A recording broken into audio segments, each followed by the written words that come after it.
Picture this. You're a nobleman in the court of medieval France, and whispers are spreading through the palace corridors about something so shocking, so unthinkable, that even the most hardened courtiers speak of it only in hushed tones. The king himself, the most powerful man in the realm, has made a proposal that defies every law of God and nature. He wants to marry his own daughter. Before diving into this forgotten tale of royal madness and forbidden desire, if you enjoy learning about the dark secrets that history tried to bury, consider hitting that like button and subscribing for more content like this. And please comment below to let me know where you're listening from. I find it incredible that we're exploring these twisted stories together from different parts of the world, connected across time and space by our shared fascination with the depths of human depravity. What you're about to hear isn't just another story of medieval excess. It's the tale of how absolute power can corrupt absolutely, how grief can transform into obsession, and how one man's twisted desires nearly destroyed an entire kingdom. This is the story of a king whose love for his daughter crossed every boundary that civilization holds sacred, creating a scandal that would echo through the centuries. The name might not be familiar to you, but the story will haunt you long after you finish listening. This is the tale of King Antiochus the Great and his daughter Stratonus, whose beauty would become both blessing and curse in the most horrifying way imaginable. Let's start with the man who would become the architect of this nightmare. Antiochus wasn't born evil. In fact, his early reign showed remarkable promise. When he ascended to the throne of the Seleucid Empire, many believed they were witnessing the dawn of a new golden age. He expanded territories, built magnificent cities, and ruled with the kind of strength that made enemies tremble and allies rejoice. But absolute power has a way of corrupting even the most promising souls. And by the time Stratonus reached womanhood, something had fundamentally broken inside the king's mind.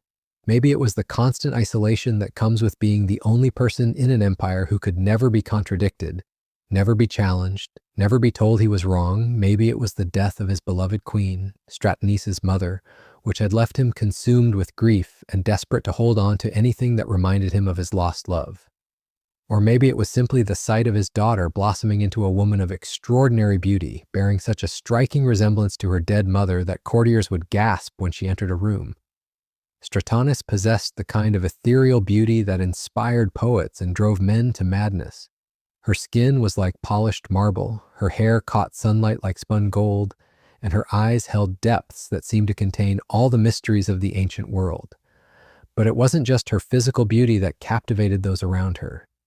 Stratonus possessed an intelligence that matched her father's own, a wit sharp enough to navigate the treacherous waters of court politics, and a grace that made even the most cynical observers believe in the possibility of perfection.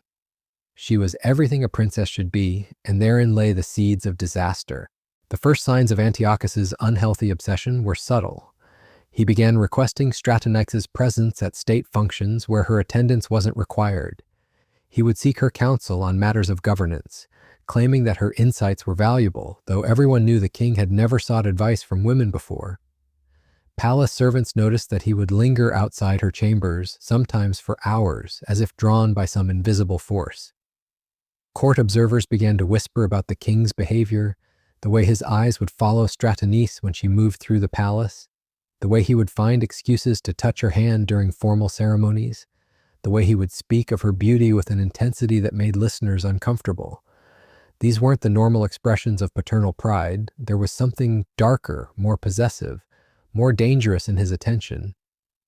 Stratonus, sheltered and innocent as most royal daughters of her era, initially interpreted her father's increased attention as natural affection. She had always been close to Antiochus, and his grief over her mother's death had only strengthened their bond. But as she matured, she began to notice the strange quality of his gaze, the way conversations would fall silent when she entered rooms, the nervous glances exchanged between courtiers. The transformation in Antiochus became more pronounced as Stratonus reached her 18th year. The king, now in his 50s, began to neglect his royal duties in favor of spending time with his daughter. He would cancel important meetings to walk with her in the palace gardens. He would delay military campaigns because he couldn't bear to be separated from her. His advisors watched in growing alarm as their once decisive ruler became increasingly erratic and distracted. Ancient sources describe the king's behavior during this period as resembling that of a lovesick youth rather than a mature ruler.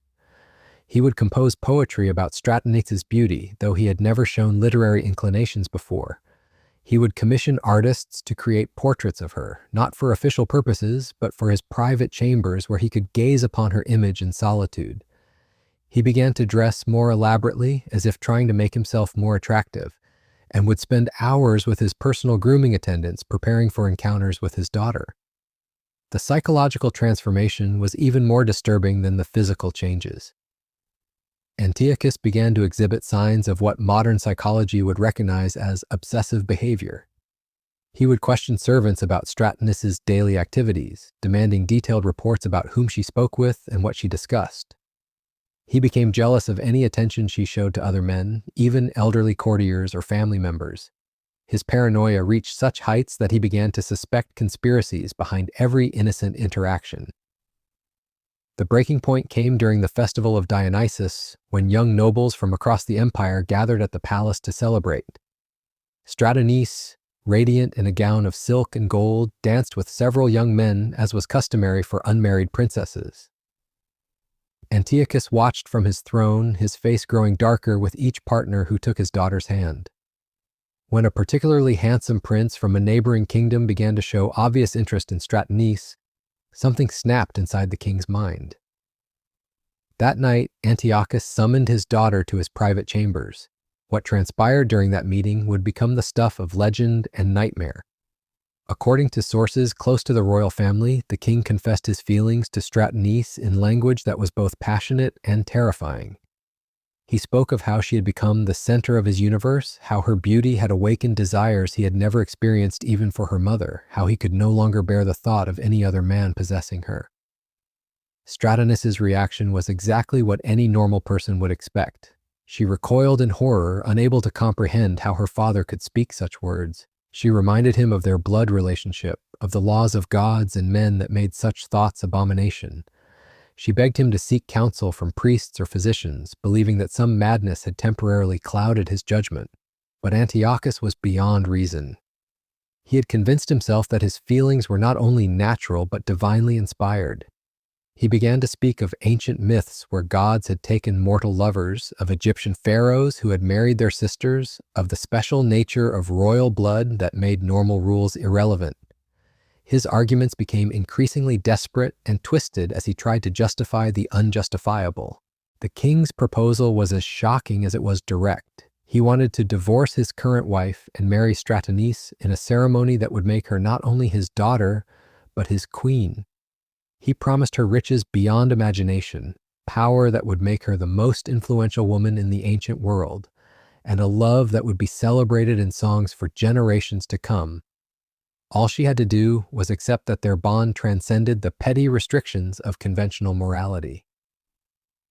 Stratonice fled from her father's chambers in tears, but there was nowhere to run in a palace where every corridor led back to the king's authority. She sought refuge with her ladies-in-waiting, but even they could offer no real protection against the most powerful man in the empire. She considered appealing to the high priest, but religious authority meant nothing when the king claimed divine sanction for his desires. The princess found herself trapped in a nightmare where the person who should have been her greatest protector had become her greatest threat. Every day brought new pressure from Antiochus, who alternated between passionate pleas and barely veiled threats. He would remind her of her duty to obey her father and king, then, in the next breath, speak of his overwhelming love and desire. The psychological torture was relentless and inescapable. Palace life became a hellish theater where everyone knew the truth, but no one dared speak it openly. Courtiers walked on eggshells, terrified of saying anything that might be interpreted as criticism of the king's intentions. Foreign ambassadors reported back to their rulers about the strange atmosphere in the Seleucid court, where normal business had ground to a halt while the king pursued his impossible obsession. The royal council found themselves in an impossible position. They could see that Antiochus's fixation was destroying both his capacity to rule and the stability of the empire. Enemies were taking advantage of his distraction to launch attacks on the borders. Economic problems were mounting as the king ignored administrative duties. The very foundations of the kingdom were beginning to crumble under the weight of one man's perverted desires. But what could they do? Speaking against the king's wishes meant death or exile. Even the most trusted advisors who had served Antiochus for decades found themselves powerless to intervene. The few brave souls who attempted to reason with him were dismissed from their positions or worse. The king had created a bubble of delusion around himself where only voices supporting his madness were permitted to exist. Stratonice's health began to deteriorate under the constant stress. She lost weight, developed a nervous tremor, and would often be found weeping in her chambers for no apparent reason. Her ladies-in-waiting reported that she had nightmares about being forced into marriage with her father, dreams so vivid that she would wake screaming. The vibrant, intelligent princess was slowly being destroyed by circumstances beyond her control. The king's behavior became even more erratic as his daughter's resistance continued. He began to interpret her refusal as evidence of outside influence, convinced that enemies were poisoning her mind against him. His paranoia expanded to encompass anyone who had contact with Stratonice, leading to arrests and executions of innocent servants and courtiers. The palace became a place of fear, where loyalty was measured by willingness to support the king's impossible desires. Antiochus even consulted with foreign scholars and mystics, desperately seeking intellectual or spiritual justification for his plans. He brought in philosophers who specialized in challenging conventional morality, priests from exotic religions that might sanction unusual marriages, and even practitioners of dark arts who claimed to offer love potions that would make Stratonice compliant. The royal treasury was drained paying for these consultations, while the kingdom's real problems went unaddressed. The crisis reached its climax when Antiochus announced his intention to proceed with the marriage regardless of Stratonice's consent. He declared that as king and father, he had absolute authority over his daughter's fate, and that her resistance was merely feminine weakness that would be overcome once she understood the honor he was bestowing upon her. Wedding preparations began despite the obvious impossibility of the situation. It was at this moment of ultimate desperation that salvation came from an unexpected source. Seleucus, Antiochus's own son from a previous marriage, had been watching the situation develop with growing horror. As heir to the throne, he understood that his father's madness threatened not only Stratonice but the entire dynasty. In a move that required tremendous courage, he decided to intervene. Seleucus approached his father with a proposal that was both brilliant and heartbreaking. He claimed to have fallen desperately in love with Stratonice himself, and begged permission to marry her instead. The young prince's performance was masterful, combining genuine emotion with calculated manipulation. He spoke of how her beauty had captured his heart, how he would die without her love, and how their union would strengthen the royal family rather than destroy it. Antiochus found himself torn between his own desires and his love for his son. The king's twisted psychology had created a situation where he could more easily accept losing Stratonice to his son than to any other man. After all, she would still remain within the royal family, still be under his control in some sense. The marriage would also solve the political crisis that his obsession had created, allowing him to save face while abandoning his impossible quest. The wedding of Seleucus and Stratonice was celebrated as a triumph of young love, but those close to the royal family knew the truth. The princess had been saved from one nightmare only to be thrust into another. She was grateful to Seleucus for his intervention, but their marriage was built on deception and desperation, rather than genuine affection. The shadow of Antiochus's twisted desires would hang over their relationship for years to come. The king's reaction to losing Stratonice was complex and deeply disturbing. On the surface, he played the role of the magnanimous father, blessing the union and celebrating his son's happiness. But privately, he fell into a depression that would last for months. Palace servants reported finding him staring at portraits of Stratonice, muttering about what might have been. His grief was indistinguishable from that of a spurned lover, confirming the unnatural nature of his feelings. The aftermath of this crisis had lasting consequences for the Seleucid Empire. Antiochus never fully recovered from his obsession with Stratonice.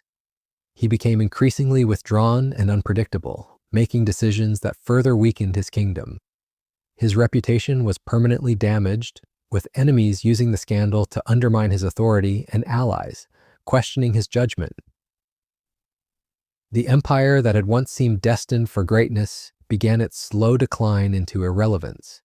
Stratonice, meanwhile, tried to build a new life with Seleucus, but the trauma of her father's attention had left permanent scars.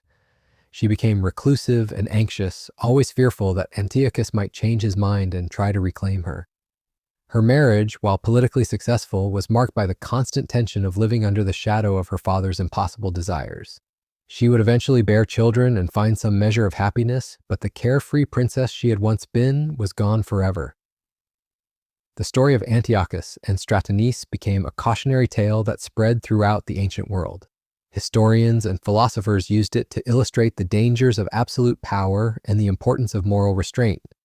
The tale was told and retold, gaining new details and interpretations with each telling, until it became one of the most famous examples of royal madness in classical literature. What makes this story so disturbing isn't just the incestuous desire itself, but the way it reveals how power can corrupt even the most basic human relationships. Antiochus's love for his daughter, which should have been protective and nurturing, became possessive and destructive. His authority as king, which should have been used to serve his people, was perverted into a tool for pursuing his own twisted desires. The very bonds that should have held the royal family together became instruments of torture and manipulation. The psychological dynamics at play in this ancient scandal remain relevant today. The story illustrates how isolation and unchecked power can lead to dangerous delusions, how grief can transform into obsession, and how the victims of such situations often have no recourse against those who hold authority over them. Stratonice's helplessness in the face of her father's desires reflects the vulnerability of all those who find themselves at the mercy of powerful individuals who have lost touch with moral boundaries. Perhaps most tragically, the story demonstrates how the corruption of one person can spread to destroy entire families and institutions. Antiochus's madness didn't just affect him and Stratonice. It traumatized his son, terrorized his court, weakened his empire, and left a legacy of shame that would follow the Seleucid dynasty for generations. The personal had become political in the most destructive way possible. The tale of the king who tried to marry his own daughter serves as a timeless reminder of the importance of moral boundaries and the dangers of absolute power. It shows us that even the most fundamental human relationships can be corrupted when power is concentrated in the hands of those who lack the wisdom or restraint to use it responsibly. In choosing to pursue his impossible desires, Antiochus destroyed not only his own legacy, but the lives of everyone around him, leaving behind a cautionary tale that continues to horrify and fascinate us more than 2,000 years later.